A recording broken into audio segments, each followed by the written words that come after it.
네, 며칠째 상황이 달라지지 않아서 좀 죄송하긴 한데 그래도 오늘 상황 알아봐야죠. 국회에 나가 있는 이승현 기자 연결돼 있습니다. 이 기자 나오십시오. 네, 국회 나와 있습니다. 네, 자 우선 야당이 더 복잡하니까 야당 상황부터 전해 주시죠. 네, 말씀하신 것처럼 야당 상황이 한층 더 복잡해진 모습입니다. 이 새정치연합은 오늘 아침 회의에서도 이 당 내용을 어떻게 수습해야 될지 이 부분을 놓고 최고위원들 사이에 공방을 벌이면서 이견이 속출했습니다. 먼저 유승희 최고위원은 통합 전당대회를 제안하면서 이 문 대표의 사퇴를 촉구한 반면 추미애 최고위원은 지금은 남 탓할 때가 아니라 사태를 수습해야 할 때라며 반박했습니다. 또 전병헌 최고위원은 안 전 대표에게 보내는 공개 편지를 읽어내려가면서 이 문 대표와 안 전 대표의 협력을 다시 한번 촉구했습니다. 이런 가운데 비주류 진영에서는 연일 문재인 대표의 사퇴를 촉구하고 있습니다.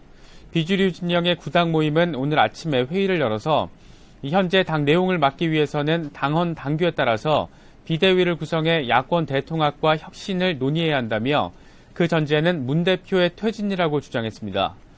당이 사실상 분당 위기에 내몰리자 3선 이상 중진 의원들도 회의를 진행을 해서 문 대표와 안 전 대표가 협력하는 비대위를 조속히 구성해야 한다고 촉구했습니다.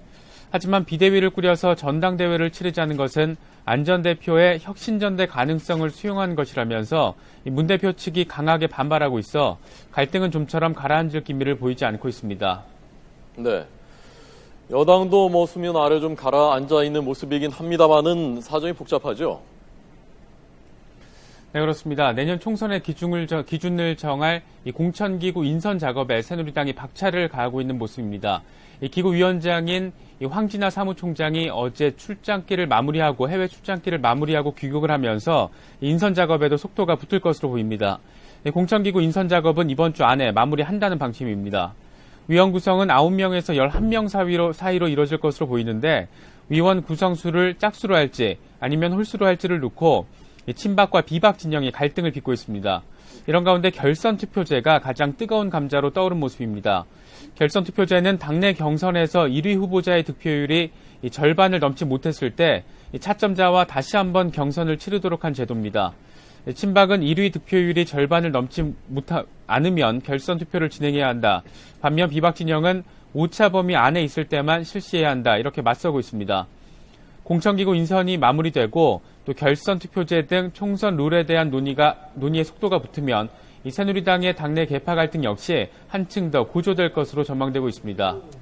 네, 오늘 저희가 홍문표 새누리당 사무일 부총장 2부에서 만나서 이런 얘기들 물어볼 계획입니다. 연말 12월 임시국회 어제부터 시작되는데 국회는 어떻게 되고 있습니까?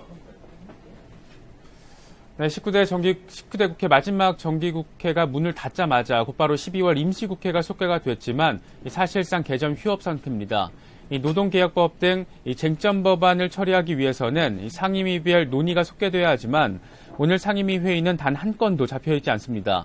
이 국회 문만 열어놨을 뿐 입법기구로서 제 기능을 하지 못하고 있는 겁니다. 다만 선거구 획정을 위한 논의는 이번 주말을 계기로 돌파구를 마련할 수 있을지 주목되고 있습니다. 일단 여야 지도부는 내일 오전에 만나서 이 접점 모색을 다시 시도하기로 했습니다. 오는 15일 본회의를 하기로 합의한 만큼 여야가 극적인 돌파구를 찾아서 이 정의와 의장이 못 박은 오는 15일까지 선거구 획정 논의를 마무리 지을 수 있을지 주목되고 있습니다. 지금까지 국회에서 YTN 이승현입니다.